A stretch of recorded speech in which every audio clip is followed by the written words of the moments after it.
నమస్తే, నా పేరు చింతా రాజశేఖర్.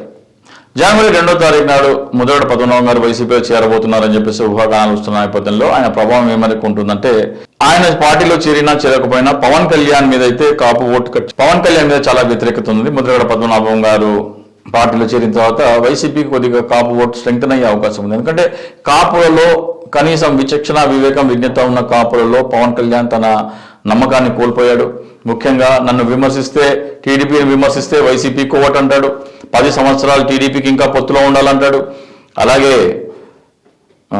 ఎవరైనా సరే టీడీపీని విమర్శిస్తే వాళ్ళకి టికెట్ లేవంటారు. ఇవన్నీ చూస్తుంటే ఆయన టీడీపీ కార్యకర్త, జెండా మోసే కార్యకర్తలాగా ఉన్నాడు, కానీ జనసేన పార్టీ అధ్యక్షుడిగా లేడు ఆయన.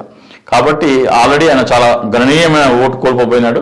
కాకపోతే వైసీపీకి ఆల్రెడీ ఉన్న ఓట్ బ్యాంక్ ముద్రగడ పద్మనాభం పెద్ద ప్రభావం చూపకపోయినప్పటికీ జేడీ లక్ష్మణ్ గారు త్వరలో పార్టీ పెడుతున్నారని చెప్పేసి ఈ 2-3 రోజుల్లోనే పార్టీ పెడుతున్నారనే ఒక సమాచారం ఉంది. ఒకవేళ జేడీ లక్ష్మణ్ గారు పార్టీ పెడితే జనసేనలో ఉన్న అసంతృప్తులందరూ జేడీ లక్ష్మణ్ గారు పార్టీ వైపు వెళ్లే అవకాశం చాలా ఎక్కువగా ఉంటుంది. సో జేడీ లక్ష్మణ్ అనే టాపిక్ మాట్లాడుకుందాం. ముద్రగడ పద్మనాభం గారిని ముఖ్యంగా తెలుగుదేశం పార్టీ నాయకులు, జనసేన పార్టీ నాయకులు, పార్టీ అధినేత పవన్ కళ్యాణ్ గారు మీరు షాడోగా వైఎస్ఆర్సీపీ పార్టీ కోసం పనిచేశారు. 14 నుంచి 19 వరకు పెద్ద ఎత్తున కాపుల కోసం మాట్లాడినటువంటి వ్యక్తి 19 నుంచి ఈ రోజు వరకు కాపులకు సంబంధించినటువంటి అంశాల మీద మాట్లాడలేదు. పార్టీ కోసం, వైఎస్ఆర్సీపీ పార్టీ కోసం మాత్రమే వారు పనిచేయడం జరిగింది, కులం కోసం కాదని చెప్పేసినటువంటి దాన్ని ఇప్పుడు ఒకవేళ పార్టీలో జాయిన్ అయితే ఆ వాదన ఏమాత్రం బలపడదు. ఎందుకంటే ముద్రగడ పద్మనాభం గారు పోరాటం చేసినప్పుడు కాపులకి రిజర్వేషన్ అనేది లేదు.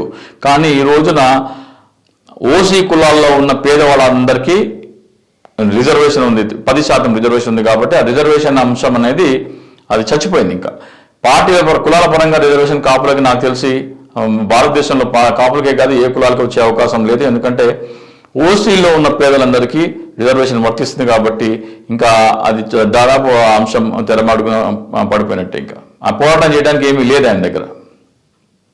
కాపులు ఏ మేరకు నమ్మి ముద్రగడ పద్మనాభం గారి వైపు చూసే అవకాశం ఉంటుంది? కాపులేం నమ్మాల్సిన అవసరం లేదు. కాపుల నమ్మకాన్ని పవన్ కళ్యాణ్ కోల్పోయాడు కాబట్టి వాళ్ళు అయితే వైసీపీ వైపు చూస్తారో లేకపోతే జేడీ లక్ష్మణ్ గారి వైపు చూస్తారు. ఎవరైతే నమ్మకం కోల్పోయారో, కొంతమంది వ్యక్తి పూజ మానసిక రోగులు ఉంటారో, వాళ్ళకి విచక్షణ, విజ్ఞత, వివేకం ఉండదు కాబట్టి, వాళ్ళకి లాజికల్ థింకింగ్ తెలియదు కాబట్టి వాళ్ళు ఇంకా పవన్ కళ్యాణ్ వెంటే కొనసాగే అవకాశం ఉంది. ముద్రగడ పద్మనాభాన్ని వారిని తీసుకునేదే వైఎస్ఆర్సీపీ పార్టీ కాపు కులానికి సంబంధించిన ఓట్ బ్యాంక్ ఏమైనా మలుతుందని చెప్పేసి మరి వారు ఏ ప్రభావితం చూపించినప్పుడు ఆల్రెడీ కాపుల్లో ఎవరైతే పవన్ కళ్యాణ్తో విసిగి వేసారిపోయారో వాళ్ళు చాలా మంది కాపులు వైసీపీలో చేరడం జరిగిపోయింది. ఇక పైన అంటే ముద్రగడ గారు వస్తే పెద్దగా కొత్తగా వచ్చి చేరే ఓటు బ్యాంక్ ఏమి ఉండదు. కాకపోతే ఆయన ఒక తూర్పుగోదావరి జిల్లా వరకు ఆయన ఏమైనా ప్రభావితం చేస్తే ఓటు బ్యాంక్ని ప్రభావితం చేయొచ్చు. కానీ ఆల్రెడీ మనసా వాస కర్మన ఆయన వైసీపీలో ఉన్నారని కాపులందరూ నమ్ముతున్నారు కాబట్టి అది ఆల్రెడీ వాళ్ళ మనసులో ఇది ఉంది. ఎవరైతే ముద్రగడ వైపు ఉండాలనుకుంటారో వాళ్ళు ఆల్రెడీ వైఎస్ఆర్సీపీలో అనుకూలంగానే ఉన్నారు. వాళ్ళు కొత్తగా ప్రభావం చూపించేది ఏమైతే ఉండదు. కాకపోతే జేడీ లక్ష్మణ్ గారు వచ్చిన తర్వాత మాత్రం ఖచ్చితంగా జనసేన పార్టీలో పవన్ కళ్యాణ్ వైఖరి, పవన్ కళ్యాణ్ నియంతృత్వ పోకడ, పవన్ కళ్యాణ్ తెలుగుదేశం పాలేరుతనం సహించిన వాళ్ళు ఎవరు జనసేన పార్టీలో కొనసాగరు. వాళ్ళు జేడీ లక్ష్మణ్ పార్టీలో చేరే అవకాశాలు చాలా ఎక్కువగా ఉంటాయి. జై హింద్.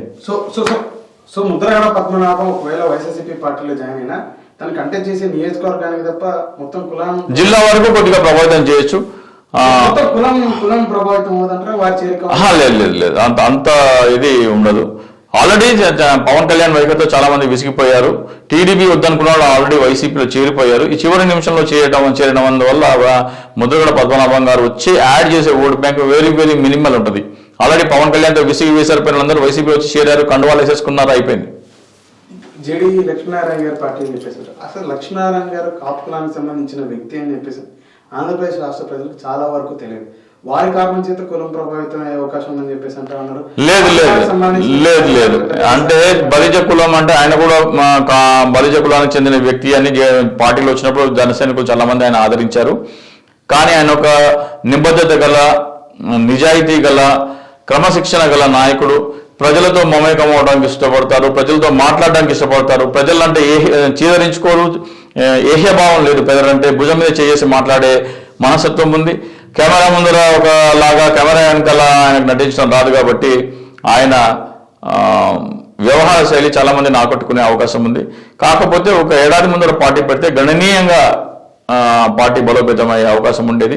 ఏదేమైనప్పటికీ ఈ ఎన్నికల్లో కాకపోయినా సరే రాబోయే ఎన్నికల్లో జేడీ లక్ష్మణ్ గారు పెట్టబోయే పార్టీ, ఆ పార్టీ పేరు ఏదైతేనేమి గణనీయమైన ప్రభావం చూపే అవకాశం సార్ ఉంటుంది. పోయిన ఎన్నికల్లో వారు ఎంపీగా పోటీ చేసినప్పుడు అంటే ఎలక్షన్ కు జస్ట్ ఒక 1 month ముందు మాత్రమే వారు అభ్యర్థిగా ప్రకటించడం జరిగింది జనసేన పార్టీ. వారిని చాలా వరకు ఆదరించడం కూడా జరిగింది వైజాగ్ సంబంధించిన ప్రజలు. ఇప్పుడు పార్టీ పెట్టబోతున్నాడు అని చెప్పేసి మీరు ఏదైతే చెప్పుకొస్తున్నారు, మరి ఆంధ్రప్రదేశ్ రాష్ట్ర ప్రజలంతా కూడా ఈ షార్ట్ పీరియడ్ లో వారి వైపు ఏమైనా చూసారు? అంటే పోయినసారి జనసేన పార్టీ అంటే Janasena party vote bank plus ఆయన సొంత ఇమేజ్ కూడా యాడ్ అయ్యి ఆయనకి ఓట్లు బాగా వచ్చాయి. ఈసారి జనసేన పార్టీ అంటే పవన్ కళ్యాణ్ గాజువాక అసెంబ్లీలో పోటీ చేస్తే ఆయన పవన్ కళ్యాణ్ పోటీ చేసిన గాజువాక జేడీ గారు పోటీ చేసిన ఎంపీ నియోజకవర్గాలు 7 నియోజకవర్గాల్లో ఒకటి కాబట్టి ఆ గాజువాక మనం ప్రామాణికంగా తీసుకుంటే పవన్ కళ్యాణ్ కంటే జేడీ లక్ష్మణ్ గారికి ఒక 10,000 ఓట్లు ఆ రోజునే ఎక్కువ రావడం జరిగింది. ఈ రోజుల్లో ఆయన విశాఖపట్నంలో గణనీయమైన ప్రభావం చూపే అవకాశం ఉంది. డిపాజిట్ మాత్రం ఖచ్చితంగా వస్తుంది. ఆయనకి గెలుస్తారా లేదా మనం చెప్పలేం, కానీ డిపాజిట్ మాత్రం సాధించుకునే అవకాశం ఉంది. చివరిగా వారి పార్టీలో చేరేటువంటి వ్యక్తులు ఎవరైతే ఉంటారు సార్, వారు రైతులకు సంబంధించిన ఇష్యూల మీద ఎక్కువగా ఫైట్ చేస్తూ ఉంటారు, మాట్లాడుతుంటారు. అలాగే యువతకు సంబంధించిన యువత ఎక్కువ మొగ్గు చూపుతుందా లేకపోతే రైతుల ఇంకా ఇతరత్ర ఆయన పార్టీ ఎజెండా ప్రకటించిన తర్వాత విధి విధానం ప్రకటించిన తర్వాత దాని మీద బట్టి ప్రజలు ఏ సెక్షన్ ఆఫ్ మీడియాని ఆయన టార్గెట్ చేస్తున్నది అర్థమవుతుంది. అప్పటిదాకా మనం వేసి చూడక తప్ప. పవన్ కళ్యాణ్ గారి వైపు యువత ఎక్కువ మొగ్గు చూపుతుంది, వీరి వైపు పవన్ కళ్యాణ్ వైపు యువత లేదు. వ్యక్తి పూజ మానసిక రోగులు ఉన్నారు, ఉన్మాదుల మంద మాత్రమే ఉన్నది. దయచేసి వాళ్ళని యువత అని చెప్పి అనొద్దు. విచక్షణ వివేకం విజ్ఞత ఉన్న వాళ్ళు ఎవరు పవన్ కళ్యాణ్తో లేరు. వారు జేడీ గారితో ప్రయాణం చేసే అవకాశం ఉందంటారా? ముమ్మాటికి జనసేనలో ఎవరైతే విచక్షణ విజ్ఞత వివేకం ఉన్న వాళ్ళు పవన్ కళ్యాణ్ అంటే బలవంతంగా పళ్ళబీగున పవన్ కళ్యాణ్ అంటే కొనసాగుతున్నారో వాళ్ళు సంఖ్యలు తెంచుకొని స్వేచ్ఛ వాయువులు పీల్చుకుంటూ ఆనందంగా జేడీ లక్ష్మణ్ గారి పార్టీలోకి వెళ్ళే అవకాశం ఉంది.